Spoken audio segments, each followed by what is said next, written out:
नमस्कार, बहुत स्वागत है आप सभी का। आप देख रहे हैं न्यूज 18 बिहार झारखंड। मैं हूं आपके साथ जया मिश्रा। बुलेटिन की शुरुआत करेंगे और सबसे पहले बिहार से आई तस्वीरें आपको दिखाएंगे। 3 जिलों से अलग अलग जो तस्वीरें आई हैं वो चिंताजनक हैं। बिहार से एक साथ 3 जिलों से चिंताजनक तस्वीरें सामने आई हैं, जहां पर मुजफ्फरपुर, बेतिया और पटना में पुलिस की टीम पर हमला किया गया। मुजफ्फरपुर में कार्रवाई के दौरान फायरिंग में एक व्यक्ति के मौत की खबर है। बेतिया में पुलिसकर्मियों को बंधक बना लिया गया। जबकि पटना की बात की जाए तो नारकोटिक्स टीम पर हमला किया गया है, पथराव किया गया। हमले की ये जो तस्वीरें आप देख रहे हैं, ये देखिए, ये 3 जगहों की तस्वीरें जहां पर हालात तनावपूर्ण हैं। हालांकि पुलिस ने स्थिति को काबू में किया है। फिलहाल सभी मामलों में हमलावरों की पहचान कर सख्त कार्रवाई की तैयारी हो रही है। मुजफ्फरपुर में भी पुलिस की टीम पर हमला किया गया। बेतिया की तस्वीर देखिए, ग्रामीणों ने पुलिस को ही बंधक बना लिया। नारकोटिक्स टीम पर पटना में पथराव किया गया। ये 3 जगहों की अलग अलग खबरें, जब पुलिस की टीम पर ही हमले कर दिए गए।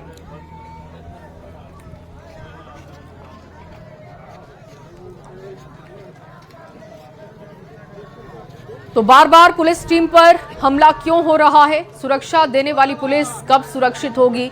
और अगर पुलिस कार्रवाई के लिए पहुंचती है तो सुरक्षा के पुख्ता इंतजाम के साथ क्यों नहीं पहुंचती? ये कुछ गंभीर सवाल जो बार बार बिहार की घटनाओं से उठ रहे हैं। और आगे बढ़ते हुए आपके सामने एक और बड़ी खबर रखेंगे। मुजफ्फरपुर से बड़ी खबर, पुलिस की गोली से एक व्यक्ति की मौत हुई है। व्यक्ति की मौत के बाद जमकर हंगामा हुआ है। गायघाट के चोरनिया गांव की ये घटना आपको बता रहे हैं। पोक्सो एक्ट के आरोपी को पकड़ने गई थी टीम।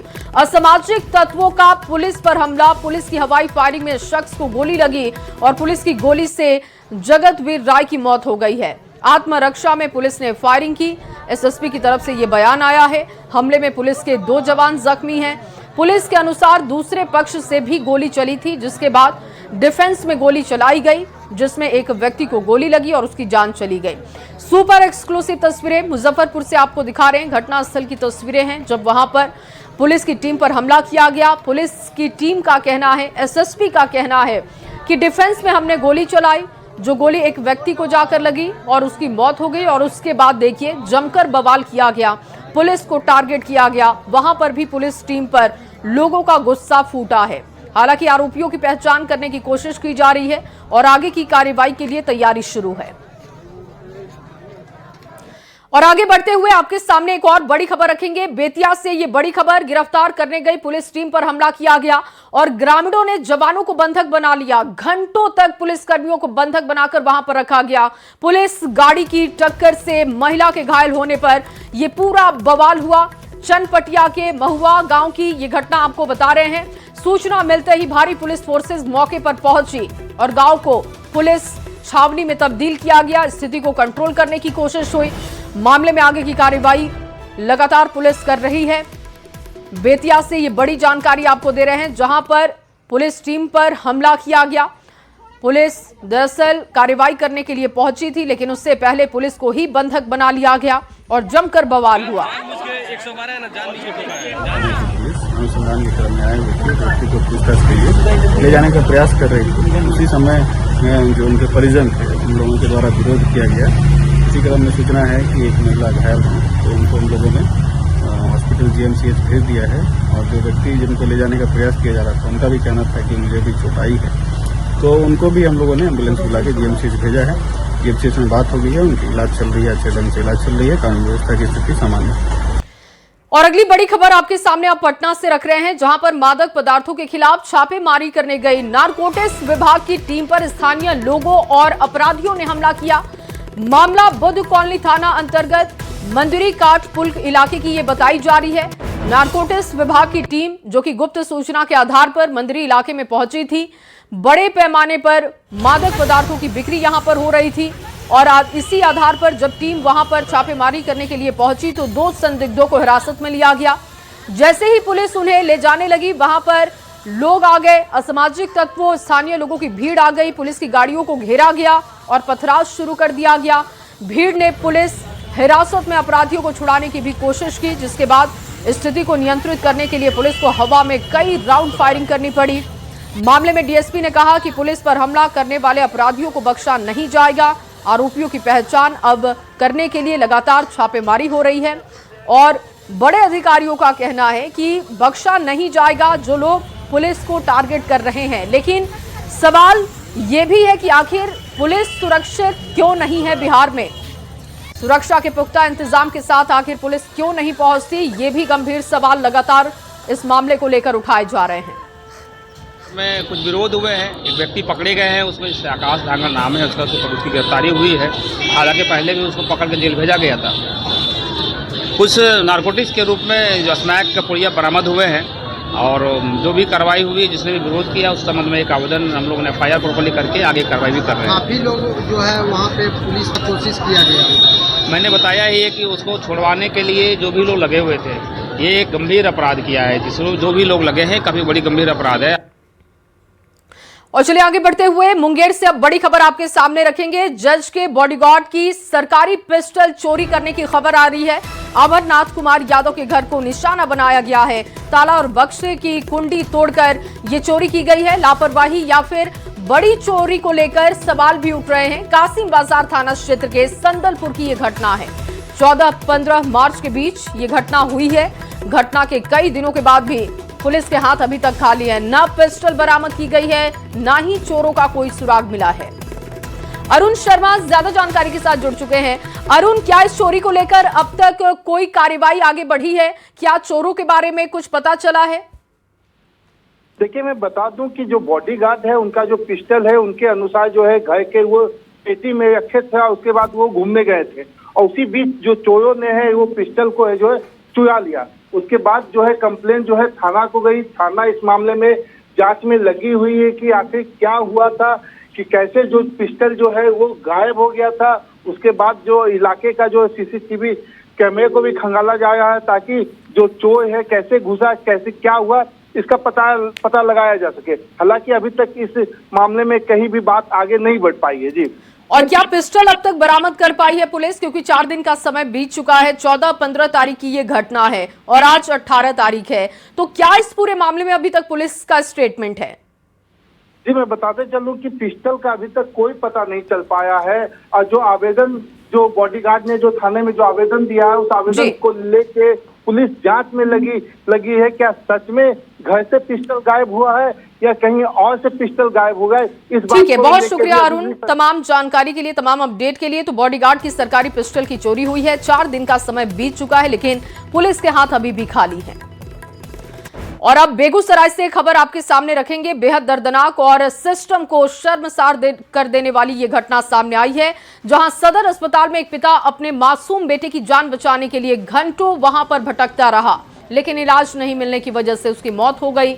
बताया जा रहा है कि नीमा चांदपुरा थाना क्षेत्र के कैथ गांव के रहने वाले संतोष कुमार के बेटे लक्ष्य की तबीयत अचानक खराब हुई और इसके बाद पहले उसे निजी अस्पताल ले जाया गया, जहां से उसे सदर अस्पताल रेफर किया गया। सदर अस्पताल पहुंचने के बाद हालात और भी बदतर हो गए। अस्पताल में न तो स्ट्रेचर मिला, न एम्बुलेंस की सुविधा मिली। मजबूत पिता अपने बेटे को कंधे पर लेकर इधर उधर भटकता रहा। पिता का आरोप है कि इमरजेंसी से आईसीयू और आईसीयू से फिर इमरजेंसी भेजा जाता रहा, लेकिन कहीं भी समय से उसके बेटे को इलाज नहीं मिला। और इतना ही नहीं, मौत के बाद भी शव को ले जाने के लिए एम्बुलेंस नहीं दी गई। सवाल यह है कि आखिर ये सिस्टम जब खुद बीमार है तो लोगों का इलाज कैसे करेगा? बेगूसराय से ये खबर आई है। आप देख रहे हैं कि एक पिता अपने बच्चे को गोद में लिया हुआ है।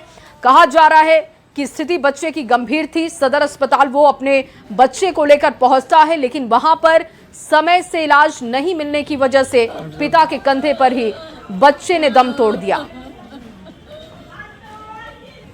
पैखाना हो रहा था सर, पैखाना हुआ था, हम डॉक्टर दिखाए तो ये है डॉक्टर और चंदपुरा में। हम उसके पास गए तो बोले कि नहीं बेगूसराय लग जाओ। रुपेश कुमार के पास गए, रुपेश कुमार बोले कि जब आप संजीवनी में जाइए। संजीवनी में गए तो बोला कि मशीन खाली नहीं है। अभी यहाँ सदर में भेजा, सदर में आए तो यहाँ सब लोग जांच करके बोले कि डेथ हो गया। कांधे में लेके गए, फिर अंदर गए, वहाँ से बोले कि स्ट्रेचर लेकर आए। देखने टांग टूटा हुआ है, घींच के किसी तरह ले गए बच्चे को। कोई नहीं था स्टाफ, कोई नहीं। कांधे पे हम लेके घूम रहे हैं। मतलब एम्बुलेंस लाने के लिए क्या बोला? एम्बुलेंस लाने के लिए भाई गया, पता नहीं क्या हुआ, क्या बोला एम्बुलेंस। और अब सवाल यह है कि आखिर कब सुधरेगी स्वास्थ्य व्यवस्था, कब मरीजों को बुनियादी सुविधाएं मिलेंगी और कब तक इलाज के अभाव में ऐसे ही जाने जाती रहेंगी। मासूम बच्चे की मौत का आखिर जिम्मेदार कौन है? स्वास्थ्य सिस्टम को लेकर एक बार फिर से सवाल है और आखिर कब तक कार्रवाई होगी, बच्चे की मौत के लिए जिम्मेदार कौन है? ये तमाम अहम सवाल जिसका जवाब सिस्टम को देना होगा। और वहीं राज्यसभा सदस्य बने नीतीश कुमार की जेडीयू राष्ट्रीय अध्यक्ष पद पर वापसी की चर्चा जोर पकड़ रही है। जेडीयू की राष्ट्रीय कार्यकारिणी और राष्ट्रीय परिषद की अहम बैठक मार्च के अंतिम हफ्ते या फिर अप्रैल के पहले हफ्ते में पटना में होने की संभावना है। बैठक में निशांत कुमार की भूमिका, नीतीश कुमार के राष्ट्रीय अध्यक्ष के तौर पर संबोधन जैसे महत्वपूर्ण फैसलों पर राजनीतिक निगाहें टिकी हुई हैं, जिसको लेकर राजनीति के गलियारों में हलचल तेज हो गई है और पार्टी के भविष्य को लेकर सबकी निगाहें टिकी हुई हैं। तो सीएम नीतीश के राज्यसभा जाने पर चर्चा, पार्टी के लिए रणनीति क्या होनी चाहिए, राष्ट्रीय परिषद की बैठक होगी, जेडीयू की राष्ट्रीय परिषद की बैठक, परिषद और कार्यकारिणी की बैठक होगी, पटना में यह बैठक होगी जिसको लेकर अभी से हलचल तेज हो चुकी है और माना जा रहा है कि मार्च के अंतिम सप्ताह या फिर अप्रैल के फर्स्ट वीक में यह बैठक हो सकती है। अध्यक्ष के तौर पर नीतीश कुमार की एक बार फिर से ताजपोशी हो सकती है और इस ताजपोशी के बाद जो खबर मिल रही है कि पटना में ही राष्ट्रीय कार्यकारिणी और राष्ट्रीय परिषद की महत्वपूर्ण बैठक होगी और बताया जा रहा है कि पटना में ये मार्च के आखिरी हफ्ते में या अप्रैल के पहले हफ्ते में ये बैठक हो सकती है, जो बेहद महत्वपूर्ण माना जा रहा है। और माना जा रहा है कि पटना में जेडीयू दफ्तर में ही कर्पूरी सभागार में राष्ट्रीय कार्यकारिणी और राष्ट्रीय परिषद की महत्वपूर्ण बैठक होगी। और ये बैठक इस वजह से भी महत्वपूर्ण हो जाता है कि निशांत की जेडीयू में एंट्री के बाद, नीतीश कुमार के राष्ट्रीय अध्यक्ष बनने के बाद और नीतीश कुमार के दिल्ली की राजनीति करने की खबरों के बीच में ये बैठक कई मायनों में बेहद महत्वपूर्ण हो जाती है। माना जा रहा है कि अमूमन जब भी कोई राष्ट्रीय अध्यक्ष बनते हैं तो अपने पार्टी के तमाम डेलीगेट जो देश भर में होते हैं उन्हें संबोधित करते हैं, जेडीयू के बड़े नेता और कार्यकर्ताओं को संबोधित करते हैं। तो माना जा रहा है कि राष्ट्रीय कार्यकारिणी और परिषद की इस बैठक में नीतीश कुमार बेहद महत्वपूर्ण संबोधन कर सकते हैं और कई महत्वपूर्ण फैसले भी लिए जा सकते हैं इस बैठक में। और जाहिर तौर पर नीतीश कुमार के दिल्ली की राजनीति में जाने के बाद, राज्यसभा सदस्य बनने के बाद ये बैठक और भी महत्वपूर्ण हो जाती है और माना जाता है कि इस बैठक में कई ऐसे फैसले हो सकते हैं जो आने वाले समय में जेडीयू के लिए बेहद महत्वपूर्ण हो सकता है। खासकर निशांत को लेकर तमाम सियासी निगाह टिके रहेंगे कि निशांत की भूमिका क्या तय की जाती है। वहीं नीतीश कुमार अपने संबोधन में देश भर के जो जेडीयू के डेलीगेट्स हैं उन्हें क्या संबोधित करते हैं ये भी देखना महत्वपूर्ण होगा। और साथ में नीतीश कुमार के ये संबोधन पे बिहार की सियासी निगाहें भी टिके रहेंगी। तो मार्च के आखिरी में, अप्रैल के पहले हफ्ते में जेडीयू के राष्ट्रीय कार्यकारिणी और राष्ट्रीय परिषद की बैठक बेहद महत्वपूर्ण है, जिसमें नीतीश कुमार के संबोधन पे तमाम सियासी निगाहें टिकी रहेंगी। कैमरामैन दीपक के साथ आनंद अमृतराज, न्यूज 18 नेटवर्क, पटना। और वहीं रमजान का पाक महीना जारी है। राजनीतिक दलों के नेता भी इस मौके पर इफ्तार का आयोजन कर रहे हैं और इस बीच राज्यसभा सदस्य बन चुके मुख्यमंत्री नीतीश कुमार आज शाम एक और पार्टी देने वाले हैं। ये एक अड़े मार्ग पर इफ्तार पार्टी होगी। माना जा रहा है कि संभवतः आखिरी इफ्तार कार्यक्रम उनका होगा, जो कि राजनीतिक दृष्टि से काफी महत्वपूर्ण है। रमजान के मौके पे बिहार के मुख्यमंत्री नीतीश कुमार ने एक अन्य मार्ग में इफ्तार का आयोजन आज शाम किया है और इस इफ्तार में एनडीए के कई नेता शामिल हो सकते हैं और समाज के जो प्रबुद्ध लोग हैं वो भी इस इफ्तार के आयोजन में शामिल होंगे। अमूमन नीतीश कुमार मुख्यमंत्री रहते हर बार इफ्तार का आयोजन करते हैं जो एक अन्य मार्ग में होता है और इसके होस्ट खुद नीतीश कुमार होते हैं। लेकिन इस बार चूंकि निशांत कुमार भी जेडीयू में सक्रिय राजनीति में आ चुके हैं तो माना जा रहा है कि इस बार के इफ्तार में नीतीश कुमार के साथ साथ निशांत भी लोगों की अगवानी करते नजर आएंगे। और जाहिर तौर पे एक इस बार का इफ्तार इस वजह से भी महत्वपूर्ण माना जा रहा है कि नीतीश कुमार राज्यसभा सदस्य बनने के बाद दिल्ली की राजनीति कर सकते हैं। तो माना जा रहा है कि मुख्यमंत्री रहते नीतीश कुमार एक अन्य मार्ग में ये शायद आखिरी बार इफ्तार का आयोजन कर रहे हैं। जाहिर तौर पे आज का दिन बेहद महत्वपूर्ण हो जाता है, न सिर्फ नीतीश कुमार के लिए बल्कि बिहार के सियासत के लिए भी और रोजेदारों के लिए भी, क्योंकि कई रोजदार कई सालों से नीतीश कुमार के द्वारा आयोजित इफ्तार में शामिल होते रहे हैं। और इस बार जब चूंकि नीतीश कुमार अब राज्यसभा के सदस्य बनने के बाद दिल्ली की राजनीति में जा सकते हैं तो मुख्यमंत्री के रहते ये इफ्तार और भी महत्वपूर्ण हो जाता है। तो जाहिर तौर पे तमाम सियासी निगाहें टिके रहेंगी शाम के वक्त जब इफ्तार के समय नीतीश कुमार रोजेदारों के अगवानी करते दिखेंगे, निशांत कुमार भी अगवानी करते दिखेंगे और इस पल पर एनडीए के तमाम बड़े नेता भी शामिल हो सकते हैं, रोजेदार भी शामिल हो सकते हैं, जो बेहद महत्वपूर्ण हो जाता है। कैमरामैन दीपक के साथ आनंद अमृतराज, न्यूज 18 नेटवर्क, पटना। और चलिए अब बात समृद्धि यात्रा की करते हैं। आज नवादा में सीएम नीतीश की समृद्धि यात्रा है। मुख्यमंत्री सदर प्रखंड के बुधौल स्थित संजीवनी वाटिका पार्क सबसे पहले पहुंचेंगे, कई विभागों के स्टॉल का निरीक्षण करेंगे और इसके बाद सीएम जीविका दीदियों से भी संवाद करेंगे। मुख्यमंत्री के आज नवादा आगमन के बाद जिले को कई सौगातें मिलने वाली है। मुख्यमंत्री की समृद्धि यात्रा आज नवादा में निर्धारित है और इसको लेके जिला प्रशासन की तरफ से तैयारियां पूरी कर ली गई है। नवादा सदर प्रखंड के बुधौल स्थित संजीवनी वाटिका पार्क में मुख्यमंत्री आज आएंगे। कुल 21 योजनाओं का शिलान्यास करेंगे जो 243.59 करोड़ का होगा और 37 योजनाओं का उद्घाटन करेंगे जो कुल 55.03 करोड़ का होगा।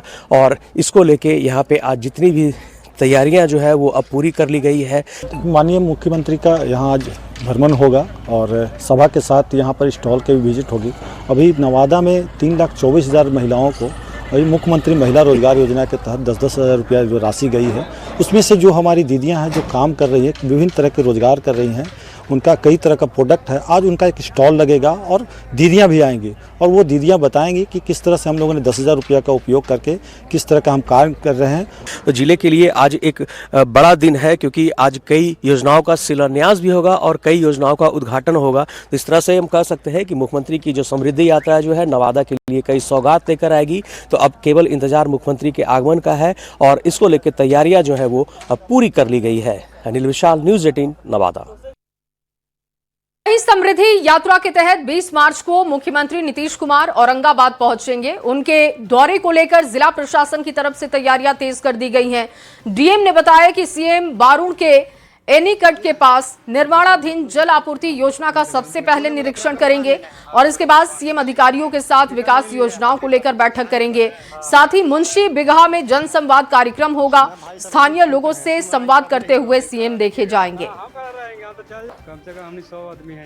बारून में ही मुंशी बिगहा में सभा स्थल है, वहां पर उनके द्वारा प्रगति यात्रा से संबंधित एवं जितनी भी विभिन्न हमारी विकासात्मक योजनाएं हैं सबको लेकर एक मीटिंग किया जाएगा और जितनी भी योजनाएं क्रियान्वित हैं सबका निरीक्षण किया जाएगा स्टॉल्स के माध्यम से। फिर उसके बाद उनके द्वारा जनसंवाद किया जाएगा।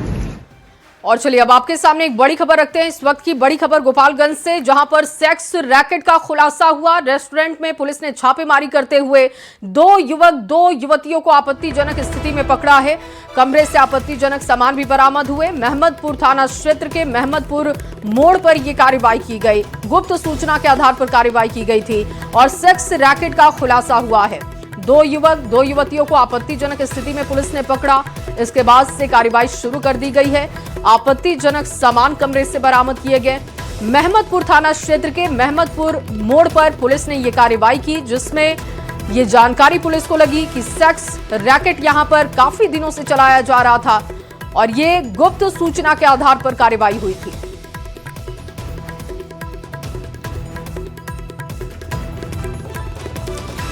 और चलिए आगे बढ़ते हुए पटना से अब आपके सामने बड़ी खबर रखेंगे। फुलवारी शरीफ के एक घर को शातिर तरीके से टारगेट किया गया है। चोर ने घर का ताला बदलकर लाखों के सामान पर हाथ साफ कर दिया। किराए के मकान में चोरी की वारदात हुई है। पीड़ित ने थाने में आवेदन देकर बताया कि उनके मित्र मोहम्मद आसिफ रामगढ़ गए हुए थे और इस दौरान 12 मार्च को घर का सीसीटीवी कैमरा बंद मिला। मौके पर पहुंचने पर कमरे का ताला बदला हुआ पाया गया। बताया जाता है कि चोर रिश्तेदार बनकर आया था और चाबी खोने की बात उसने कही थी और इसके बाद ताला तोड़कर वो अंदर दाखिल हो गया और इसके बाद वो सारा सामान लेकर भाग गया। जाते जाते उसने एक नया ताला भी घर पे लगा दिया।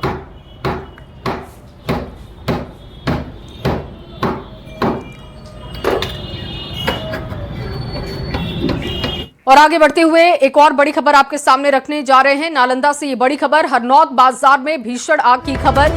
4 झोपड़पट्टी दुकानें जलकर राख हो चुकी हैं। बीती रात ये आग लगी और हड़कंप की स्थिति इससे बन गई। स्थानीय लोगों में अफरा तफरी का माहौल बना।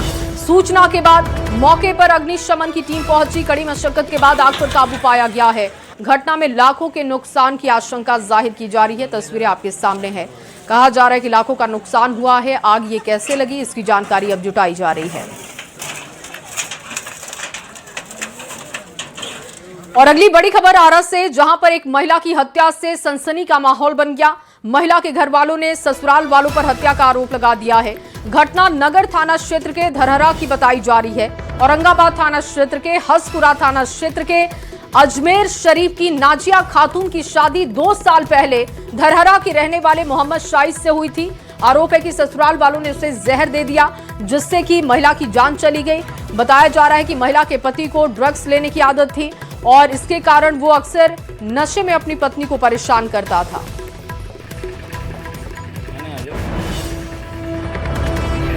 इसके पति जहर दे दिए भैया। क्यों दे दिया? क्या कुछ विवाद था पति के साथ?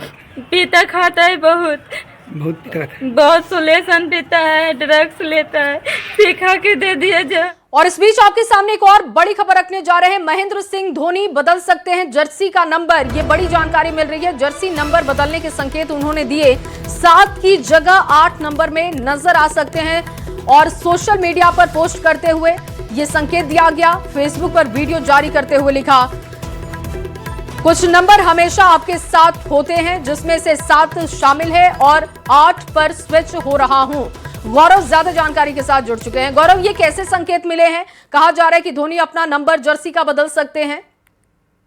महेंद्र सिंह धोनी अपने जर्सी का नंबर अब बदल सकते ही नहीं, उन्होंने बदल लिया है। उन्होंने सोशल मीडिया पर ये पोस्ट जारी करते हुए कहा है कि कुछ नंबर हमेशा से यादों में रहते हैं और उनमें से 7 एक जो है वो हमेशा से रहेगा, लेकिन आज मैं 8 पर स्विच हो रहा हूं। यानी महेंद्र सिंह धोनी अब 8 नंबर की जर्सी में आपको खेलते हुए नजर आ सकते हैं। हालांकि 7 नंबर की जर्सी उनके लिए लकी रही है। हमेशा कहा गया है कि महेंद्र सिंह धोनी जब भी नंबर्स की बात आती है तो 7 उनसे जुड़ा हुआ रहता है, लेकिन अब 8 की ओर स्विच कर रहे हैं। उन्होंने सोशल मीडिया पर यह भी लिखकर बताया है कि ये क्यों किया जा रहा है, इसके बारे में भी जल्द ही बता दिया जाएगा। लेकिन फिलहाल ये स्पष्ट हो गए हैं कि महेंद्र सिंह धोनी अब 7 नहीं बल्कि 8 नंबर की जर्सी में नजर आई। बहुत शुक्रिया गौरव तमाम जानकारी के लिए। और इन्हीं तमाम खबरों के साथ इस बुलेटिन में बस इतना ही। बाकी की खबरों के लिए आप देखते रहिए News 18 बिहार झारखंड।